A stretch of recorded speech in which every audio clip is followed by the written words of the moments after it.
충천하늘의 신진영 위원장님을 만났습니다. 안녕하세요. 안녕하십니까, 신진영입니다. 그동안에 이렇게 이 언론 보도만 보다가 직접 뵈니까는 엄청 젊으십니다. 아유, 감사합니다. 네. 네.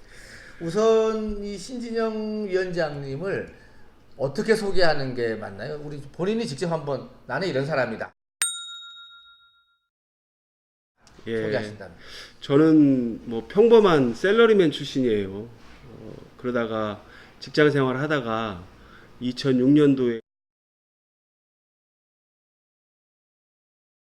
이제 이왕구 전 도지사께서 천안에 출마 캠프를 차리고 네. 도지사 출마하면서부터 그때 이제 인연이 돼서 이제 정치권을 몸담게 됐는데, 그 후에 이제 도지사 끝나고 다시 부여청양 국회의원으로 출마해서 총괄 업무 맡아서 국회로 모시고 올라갔고, 또 국회에서 다시 김재식 의원, 서산태안의 김재식 의원 보좌관을 하다가 마지막에 이제 박찬우 의원, 천안갑에 박찬우 의원 보좌관을 하다가 작년 1월에 이제 우리 을 지역의 당협위원장이 됐습니다.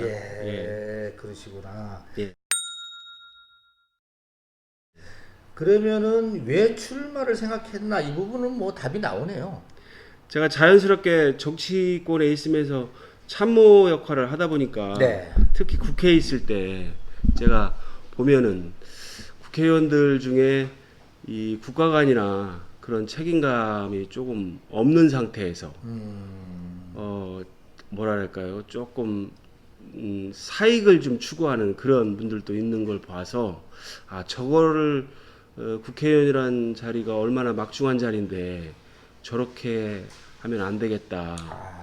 올바른 정치와 국민들을 위해서 정말 헌신 봉사를 해야 되는, 그럼에도 불구하고 저거를 이용해서 그런 면을 봤을 때 참 실망이 컸고, 내가 정치를 하게 되면 저런 부분은 단호하게 공익을 위해서 일해야 되겠구나, 그런 생각을 하면서 정치의 꿈을 키웠습니다. 왜 지금 이 천안 을 지역을 선택한 이유는 또 특별하게 있습니까? 천안에 국회의원이 가불병 3개 지역구인데요. 제가 원래 고향은 예산입니다. 그래서 먼 훗날 이제 정치를 하게 되면 고향으로 그래도 가야 되겠구나 했는데, 박찬우 의원님하고 보좌관 할 때 얘기를 나눴는데 어느 날 그러시더라고요. 박 의원께서 신보좌관 정치를 하게 되면 어디서 할 거냐, 그래서 고향으로 일단 생각을 하고 있습니다 그랬더니 천안에서 몇 년 살았냐는 거예요.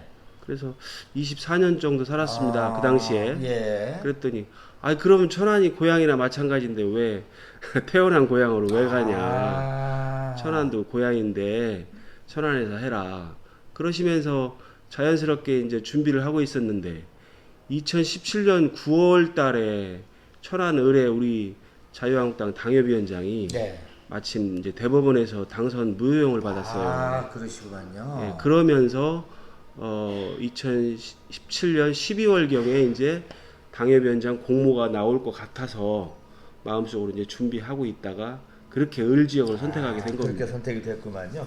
하긴 이 태어난 고향보다 사는 고향이 어떻게 보면 더 의미가 있을 수도 있습니다. 그래서 지금 현재 천안에서 26년째 살고 있는데, 그러시구나. 아무튼 뭐 우리 아이들의 고향이고 또 제 2의 고향이기도 합니다. 그러시네요. 요즘 그러면은 뭐 당협위원장으로서 바쁘시겠습니다.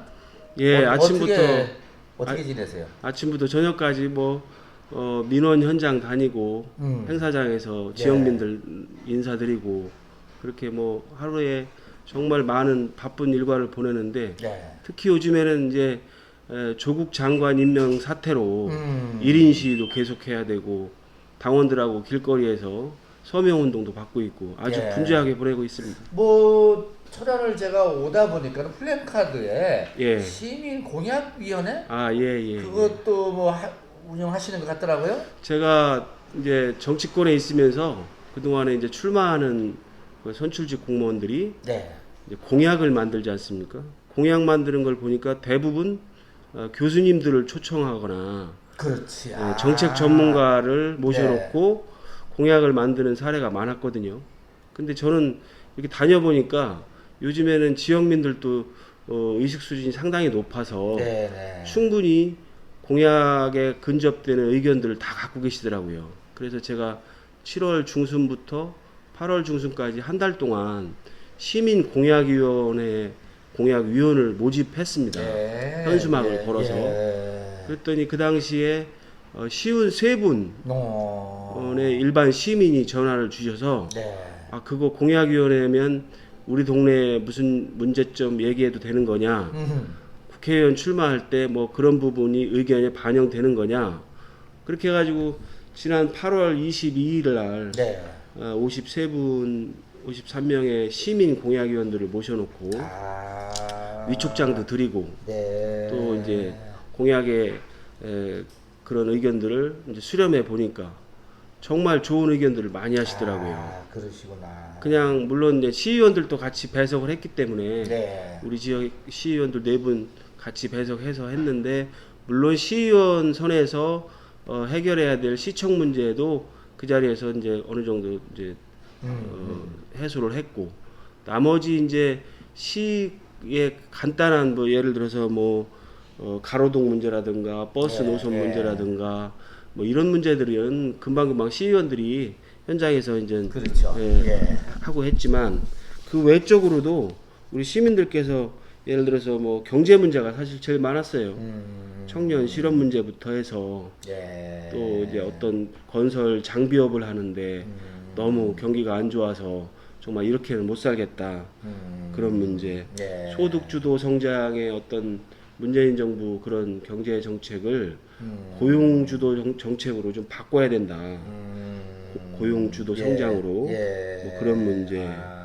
농자재라든가 뭐 이런 농산물 판매하는데 다른 데는 지원이 좀 많은데 천안시는 좀 많이 부족하다. 하여튼 경제 문제부터 교통 문제, 주거 문제 여러 문제를 다 말씀을 해주셨어요. 역시 출마하신다고, 그러니까 특히 이제 국회의원 나가신다고 할 때 예. 가족들은 뭐라고 합니까?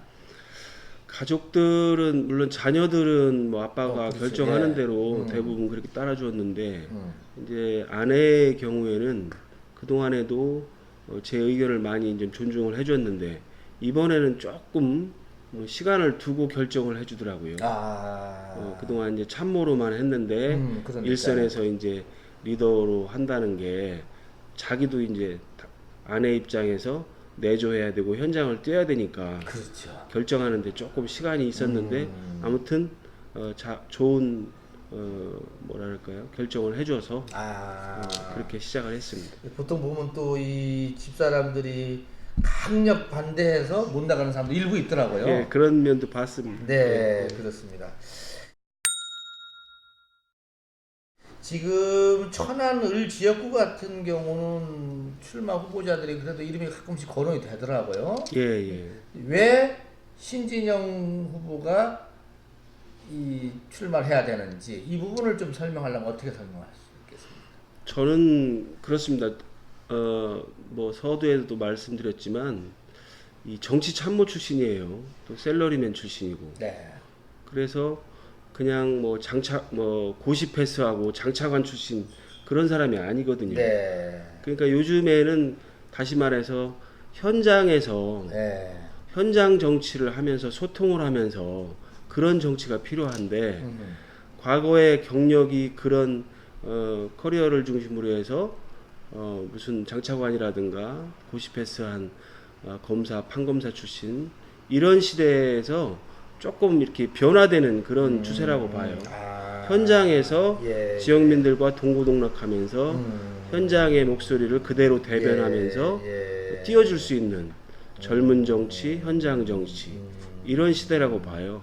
그래서 제가 참모 역할 도지사 비서실장부터 국회의원 보좌관까지 한 10여 년을 했는데 이런 생활하면서 겪어온 각종 이제 수많은 민원이 있잖아요.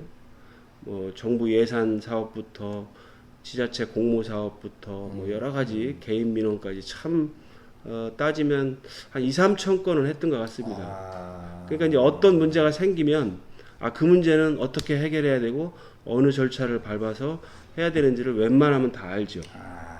그래서 제가 이제 지역구를 맡은 이상 우리 지역에서 생기는 현재의 문제 또 앞으로 천안의 전체적인 발전 방향 그런 거는 담고 있는데 그게 이제 어느 시점에 가서는 하나하나 이제 풀어놓을 생각입니다. 지금 천안 의뢰 소위 말하면 더불어민주당 예. 거기 현역 의원은 지금 누구죠? 박완주 의원이죠. 예. 그러시죠. 예, 박완주 의원. 예. 박완주 의원님에 대해서는 어떻게 생각하십니까? 박완주 의원님은 재선 의원인데 네. 그 지역에서 참 오래 정치 활동을 한 그 출신인데 그러니까 뭐 예를 들어서 갑자기 날라온 그분도 예. 뭐 장차관 출신도 아니고 예. 고시 패스한 그런 분도 아니고 평범하게 밑에서부터 정치를 해온 분이 었습니까? 네. 그러다 보니까 그 뿌리가 깊더라고요. 네. 또 이 지역 출신이고 그래서 여러 가지 면에서 지금까지는 이제 뭐 좋은 면도 많이 봐왔고 또 지역민들한테 인정받을 일도 어느 정도 했구나 그런 생각을 하고 있습니다. 예. 그렇지만 이제 보면은 조금 뭐라 그럴까요? 주변이 좀 이렇게 늘 깨끗한 모습보다는 좀 이렇게 좀 소란스럽고 좀 소문이 많이 이렇게 돌고 있는데 순수하게 정치라는 것이 자기 자신을 위한 거라든가 자기 주변 사람들을 위한 정치가 아니라 정말 시민들을 위하고 국민들을 위하는 그런 공익가치의 정치가 돼야 되는데 내 주변에 아는 사람들 뭐 도와주고 내가 조금 가까운 사람들 살펴주는 그런 정치는 누구나 할 수 있지 않습니까? 네, 그렇죠. 그런 면에서 저는 조금 개선돼야 될 사항이라고 보고 바꿔야 있습니다. 된다. 예. 지역 민심 많이 듣고 있는데 예. 최근 여론은 어떻습니까? 요즘 뭐 워낙 또 조국 사태가 이렇게 커지다 보니까는 요즘에 여론을 한마디로 얘기하면 네. 조국 장관 임명이 된 후에 네. 국민들이 아마 되게 좀 화가 나 있다, 뿔나 있죠. 예. 지난 10월 3일날 광화문 갔던 분들은 다 알겠지만 정말 사람이 이렇게 치여서 다니지 못할 정도로 많은 국민들께서 와서 보수의 목소리를 함께 냈는데 이 천안 지역도 마찬가지예요. 저희도 당원들하고 일반 시민들하고 버스 4대로 저희 당협에서만 갔는데 지하철을 이용해서 가신 분들이 더 많았던 것 같습니다. 그래서 이런 것들이 국민이 참 무섭구나. 이게 그 대통령을 뽑아놓고 문재인 대통령한테 거는 기대감이 참 컸는데 그걸 실망시키고 또 실망시켰을 때 바로 잡아서 개선하면 좋은데 그걸 자꾸 숨기고 덮고 또 그렇게 깨끗할 것 같았던 정의로울 것 같았던 조국이란 사람을 그것도 다름 아닌 법무부 장관을 시킨 후에 또 계속해서 저렇게 고집하는 거 보면 국민들이 이제 직접 나서서 심판해야 된다고 하는 그런 책임감을 갖고 계신 것 같더라고요. 여론이 참 많이 바뀌고 있다. 그렇게 느끼고 있습니다. 자, 제가 준비한 질문은 여기까지고 혹시 뭐 우리 신지영 위원장님 입장에서 뭐 요 말씀은 꼭 한번 드려야 되겠다 하는 게 있으면은 제가 정치를 이제 시작하면서 내년 출마를 앞두고 이제 그동안 배워왔던 모든 정치 경험들 또 앞으로 해나가야 될 정치 여정 이런 것들을 책으로 한번 담아봤어요. 그래서 10월 말에 책이 나옵니까? 출판 기념회를 준비하고 있는데 제목이 궁금한데요. 제목을 저는 지금 이제 정직한 정치가 승리한다. 이렇게 지금 가닥을 잡아가고 있습니다. 아직 최종 결정된 건 아니고. 제가 그동안에 왔던 제 삶의 가장 큰 부분이 정직과 약속, 또 변하지 않는 초지일관 뭐 이런 거거든요. 그래서 정직하면 실패하지 않고 정직해야만이 정치도 이길 수 있다. 그거를 모토로 해서 책을 준비하고 있습니다. 아이고 책 나오면 한번 저도 한번 보고 싶고요. 예. 네, 아무튼 지역 주민들에게 이 사랑받는 정치인이 됐으면 좋겠습니다. 예, 열심히 오늘 뛰겠습니다. 뵙게 돼서 고맙습니다. 감사합니다. 네. 네.